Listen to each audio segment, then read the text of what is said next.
ಬಂದಿತ್ತು. ಅದೇ ರಾಜೀನಾಮೆ ಕೊಡೋದು ಮತ್ತು ಅವ್ರು ಕೇಳಿದರು. ಕೇಳೋಣ 4ನೇ ತಾರೀಕು ನಾನು ನಿರ್ಣಯ ಹೇಳ್ತೀನಿ. ಮತ್ತು 4ನೇ ತಾರೀಕು ಆದ ಎಲ್ಲ ಏನೇನಾಗಿದ್ದು, ಇಲ್ಲಿ ಮಠ ನಡೆದದ್ದು ಎಲ್ಲ, ಮತ್ತು ಈಗ ರಾಜೀನಾಮೆ ಕೊಡುವಂಥದ್ದು ಏನೈತಿ ಅಂತೇಳಿ ಚರ್ಚೆ ಆಯಿತು. ಒಂದು 4-5 ಮಂದಿ ಮಿನಿಸ್ಟ್ರುಗಳು ಇದ್ದರು. ಅದಕ್ಕೆ ಏನೇನು ನಡೀತಿ ಅನ್ನೋದು ನಾಳೆ ನಾನು 14ನೇ ತಾರೀಕು ಸದನದಾಗ ಹೇಳ್ತೀನಿ. ಇದನ್ನು ಸದನ ಏನು ತೀರ್ಮಾನ ಮಾಡ್ತದೆ ಅದನ್ನು ಮಾಡೋದಂತೆ ಹೋಗ್ತೀನಿ. ಸದನದಲ್ಲಿ ಏನೇನು ನಡೆದಿದ್ದು ಘಟನೆ ಹೇಳಬೇಕಾಗತ್ತೆ ನಾನು.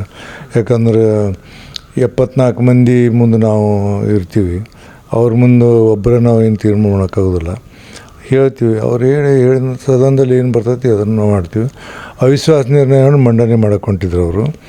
ಅವಿಶ್ವಾಸ ನಿರ್ಣಯ ಮಂಡನೆ ಮಾಡೋದು ಬೇಡ, ಅಂಥ ಪ್ರಸಂಗ ಬಂದು ನಾನು ರಾಜೀನಾಮೆ ಕೊಡ್ತಾನೆ ಅನ್ನೋ ಮಾತನ್ನು ಹೇಳಿದ್ದು ನಾನು. 14ನೇ ತಾರೀಕಿನ ದಿವಸ ನಾನು ಚರ್ಚೆ ಮಾಡಿ ರಾಜೀನಾಮೆ ಕೊಡೋದಾದ್ರೆ ಕೊಡ್ತೀನಿ ಅಂತ ಹೇಳಿದ್ದೆ, ನಿಜ. ಅದನ್ನು ಈಗ ನಮ್ಮ ವಿರೋಧ ಪಕ್ಷ ನಾಯಕರು ಎಲ್ಲ ಬಂದಿದ್ದರು. ನಾಳೆ 4 ಗಂಟೆಗೆ ಸೇರೋದ್ವಿ. ಸೇರಿ ಎಲ್ಲರಿಗೂ ಹೇಳ್ತೀನಿ. ಎಲ್ಲರೂ ಕೂಡ ಒಟ್ಟ ಅಭಿಪ್ರಾಯದಿಂದ ಏನು ತೀರ್ಮಾನ ಮಾಡ್ತಾರೆ ಅದನ್ನ ಸದನದಲ್ಲಿ ನಾವು ಚರ್ಚೆ ಮಾಡ್ತೀವಿ. ಪ್ರಮುಖವಾಗಿ ಮುಖ್ಯಮಂತ್ರಿಯವರು ಏನು ಮನವಿ ಮಾಡಿದ್ರು? ಮುಖ್ಯಮಂತ್ರಿಯವರು ಏನು ಮನವಿ ಮಾಡಿದ್ರು? ಏನು ಮನವಿ ಇಲ್ಲ, ಅವರು ಹಂಗೆ ಕುಂತರು. ಅದು ಮಾತಾಡ್ತಾ ರಾಜೀನಾಮೆ ಕೊಡಿ ಅಂತ ಅಂದ್ರೆ ಅಷ್ಟು. ಅದು ಒಂದೇ, ಮತ್ತೇನು ಬೇರೆ ಇಲ್ಲ. ರಾಜೀನಾಮೆ ಕೊಡಿ, ರಾಜೀನಾಮೆ ಕೊಡಿ. ಹರಿಪ್ರಸಾದ್ ಅವರು ಬಂದಿದ್ದರು. ಅವ್ರು ಬಂದಿದ್ದರು, ಇವತ್ತು ಮನೆಗೆ ಬಂದಿದ್ದರು. ಬಂದು ಸ್ವಲ್ಪ ಕನ್ವಿನ್ಸ್ ಮಾಡಿರಿ ಅಂತೇಳಿ ಕಳಿಸಿದ್ರು ಅಂತ ಅವ್ರಿಗೆ. ಏನು ಕನ್ವಿನ್ಸ್ ಮಾಡ್ತೀರಿ ಅಂತ ಕೇಳಿ ನಾನು. ಅದು ಆಯಿತು, ನಾನು ತಿಳುವಳಿಕೆ ಐತಿ ನೋಡ್ತೀನಿ ಅಂತ ಹೇಳಿದೆ. ಅಷ್ಟು ಹೋದ್ರು ಅವರು. ಅಲ್ಲ, ಈ ಮೊದಲು ಹೇಳಿದ್ರಿ ಸರ್, ನಾನೇನು ತಪ್ಪು ಮಾಡಿಲ್ಲ, ನನ್ನ ತಪ್ಪನ್ನು ನೀವು ತೋರಿಸಿದ್ರೆ ನಾನು ರಾಜೀನಾಮೆ ಬಗ್ಗೆ ಈಗೂ ಅಷ್ಟೈತಿ ನನ್ನ ಸ್ಟ್ಯಾಂಡ್, ಈಗೂ ಅಷ್ಟೈತಿ.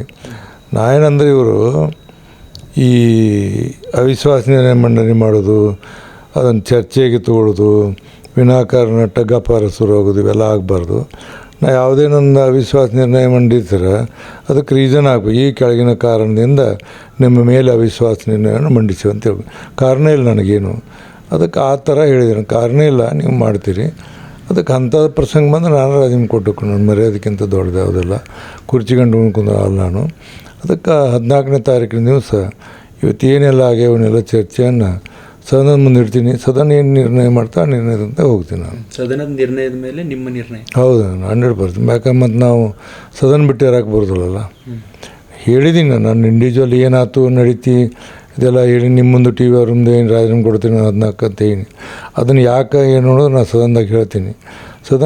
ಸದನದಲ್ಲಿ ಏನೇನು ಅಭಿಪ್ರಾಯ ಬರುತ್ತೆ ಅದರ ಪ್ರಕಾರ ಮುಂದೆ ಹೋಗ್ಬೇಕಾಗತ್ತೆ. ಹೊರಟ್ಟಿರು ಒಳ್ಳೆಯವರು, ಎಲ್ಲರೂ ಪಕ್ಷಾತೀತವಾಗಿ ಸದನ ನಡೆಸ್ಕೊಂಡು ಹೋಗ್ತಾರೆ ಅನ್ನೋ ಮಾತುಗಳನ್ನು ಕಾಂಗ್ರೆಸ್ ನಾಯಕರು, ಕೆಲ ಸಚಿವರು ಹೇಳಿದರು.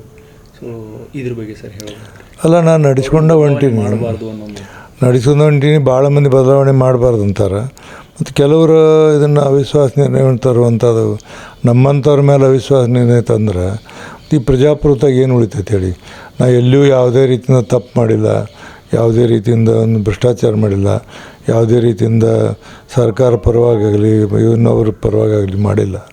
ನನಗೇನು ದೇವ್ರ ಬುದ್ಧಿ ಕೊಟ್ಟಿರ್ತಾನೆ ಆ ಸ್ಥಳದಾಗ ಕುಂತಾಗ ನಾನು ಒಬ್ಬ ನ್ಯಾಯಾಧೀಶ ಥರ ಮಾಡಿದ್ದೀನಿ. ಅದಕ್ಕೆ ಹಾಗೆಲ್ಲ ನೋವಾದಾಗ ಸಹಜವಾಗಿ ಬಾಯಿಗೆ ಬರ್ತೈತಿ. ಹಂಗೆ ನನಗೆ ಹಂಗೆಲ್ಲ ಅಂದಾಗ ನಾನು ಹೇಳಿದೆ, ಬೇಡಪ್ಪ ನೀವು ಆ ರೀತಿ ನಮ್ಮ ಮೇಲೆ ಇದನ್ನು ಮಾಡ್ತೀವಿ ಅಂದ್ರೆ ನಾನು ರಾಜೀನಾಮೆ ಕೊಟ್ಟು ಮನೆಗೆ ಹೋಗೋಣ ಅಂತ ಹೇಳಿದೆ. ಕಾಂಗ್ರೆಸ್ನಲ್ಲೇ ಗೊಂದಲ ಇದೆ ಅನಿಸುತ್ತೆ ಸರ್. ಅಲ್ಲಿ ಮೆಜಾರಿಟಿ 90% ನನ್ನ ಪರವಾಗಿದ್ದಾರೆ ಅಲ್ಲಿ. ಸುಮ್ಮ ಅದೇನು ಪಕ್ಷದ ಐತೆ ಅಂತ 90% ಎಲ್ಲರೂ ನಾ ಯಾವುದೋ ಪಕ್ಷಪಾತ ಮಾಡೋಂಗಿಲ್ಲಲ್ಲ. ಅವರೆಲ್ಲ ಚೆನ್ನಾಗಿ ನಡೆಸ್ತಾರೆ ಅನ್ನೋದು ಒಂದು ಭಾವನೆ ಐತಿ. ನಮ್ಮ ಪರವಾಗಿ ಅದಾರ ಒಂದಿಷ್ಟು ಮಂದಿ ಇರೋರು. ಮತ್ತು ಅದಕ್ಕೆ ಯಾಕೆ ಈ ರೀತಿ ಸಡನ್ನಾಗಿ ರಾಜೀನಾಮೆ ವಿಚಾರ ಚರ್ಚೆಗೆ ಬರ್ತಾ ಇದೆ? ಅದೇ ಅವರು 2 ಸಾರಿ ನನಗೆ ರಾಜೀನಾಮೆ ಕೊಡು ಅಂತ ಹೇಳಿದರು ಮುಖ್ಯಮಂತ್ರಿಗಳು. ಅವ್ರು ಎದಕ್ಕೆ ಕೊಡಂದ್ರೆ ನನಗೆ ಇನ್ನೂ ಅರ್ಥ ಆಗಿಲ್ಲ. ರಾಜೀನಾಮೆ ಕೊಡಂದ್ರೆ ನಾವು ಮ್ಯಾಗಿಂದ ಬಂದೈತೆ ನಮಗೆ, ನಮ್ಮ ಪಕ್ಷದವ್ರನ್ನ ಮಾಡ್ಬೇಕು ನಾವು ಸಭಾಪತಿನ ಅದಕ್ಕೆ ನೀವು ಕೊಡ್ರಿ ಅಂತ ಹೇಳಿದರು. ಮ್ಯಾಗಿಂದ ಹೈಕಮಾಂಡಿಂದ ಬಂದೈತೆ ನಮಗೆ, ಅದಕ್ಕೆ ನೀವು ರಾಜೀನಾಮೆ ಕೊಡಿ ಅಂದರು. ಕರ್ನಾಟಕ ರಾಜಕೀಯ ಇತಿಹಾಸದೊಳಗೆ ಹೈಕಮಾಂಡ್ ಒಬ್ಬ ಸಭಾಪತಿಯನ್ನು ನೇಮಕ ಮಾಡೋದು ಎಂದು ಎಲ್ಲ ಯಾವಾಗೆಲ್ಲ ಸಭಾಪತಿ ಸ್ಪೀಕರ್ನ ಮಾಡ್ಬೇಕಂದದು ಸದನದ ಸರ್ವಾಧಿಕಾರ. ಸದನ ಏನೈತೆ ಅಂದರೆ ಅಸೆಂಬ್ಲಿಯಲ್ಲಿ ಸ್ಪೀಕರ್ನ ಆರಿಸುವಂಥದ್ದು ಅದರದ್ದು ತೀರ್ಮಾನ.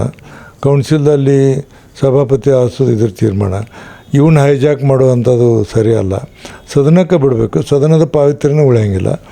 ಅಲ್ಲಿಂದ ನೀವು ಮಂತ್ರಿಗಳು ಮಾಡಿದಂಗೆ ಇವ್ರನ್ನೂ ಮಾಡಿದ್ರೆ ಮತ್ತು ಇವು ಯಾಕೆ ಬೇಕು? ಸದನೆಲ್ಲ ಅವರಿಂದನೇ ಮಾಡ್ಕೋತ ಹೋಗ್ಬೇಕಾಗತ್ತೆ. ಅಪಾಯಕಾರಿ ಸರ್ ಪ್ರಜಾಪ್ರಭುತ್ವ ಭಾಳ ಅಪಾಯಕಾರಿ. ಇಂಥವೆಲ್ಲ ಆಗಬಾರ್ದು. ಯಾಕಂದ್ರೆ ಸದನಕ್ಕೆ ಹಚ್ಚಬಾರ್ದು. ಅವ್ರ ಮಂತ್ರಿಮಂಡಲ ಏನಾರು ಮಾಡ್ಕೋತ ಹೋಗಿ. ಇದೊಂದು ಸಾಂವಿಧಾನಿಕ ಹುದ್ದೆ.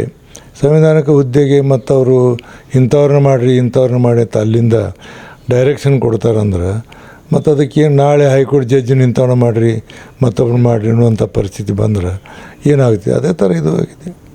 ಸೊ ಒಟ್ಟಿನಲ್ಲಿ ಆಗಸ್ಟ್ 14ರ ಸದನದಲ್ಲಿ ನಿಮ್ಮದು ನಿರ್ಧಾರ ಏನು ನಡೆದದ್ದನ್ನು ನಾನು ಸದನದಾಗ ಹೇಳ್ತೀನಿ. ಸದನದಾಗ ಏನಾಗ್ತಿದೆ ಆ ಚರ್ಚೆ ಆಗ್ತಿದೆ, ಆ ಚರ್ಚೆ ಮೇಲೆ ಏನೇನು ಬರ್ತದೆ ನೋಡ್ತೀನಿ. ಈಗಿನ ಬೆಳವಣಿಗೆಗಳ ಬಗ್ಗೆ BJP ನಾಯಕರು ಏನು ಹೇಳ್ತಾರೆ?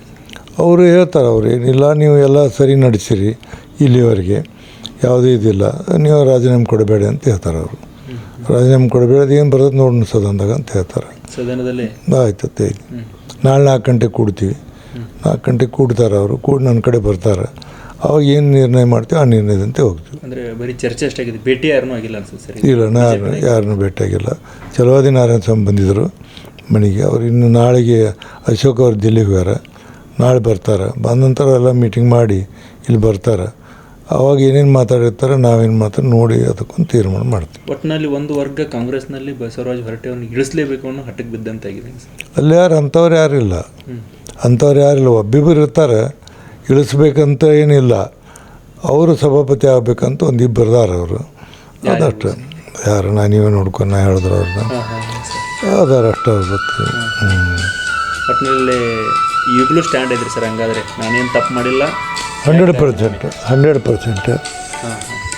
ಹೆಚ್ಚಿನ ವಿಡಿಯೋಗಳಿಗೆ ಪ್ರತಿಧ್ವನಿ ಯೂಟ್ಯೂಬ್ ಚಾನೆಲ್ ಸಬ್ಸ್ಕ್ರೈಬ್ ಮಾಡಿ, ಬೆಲ್ ಐಕಾನ್ ಕ್ಲಿಕ್ ಮಾಡಿ.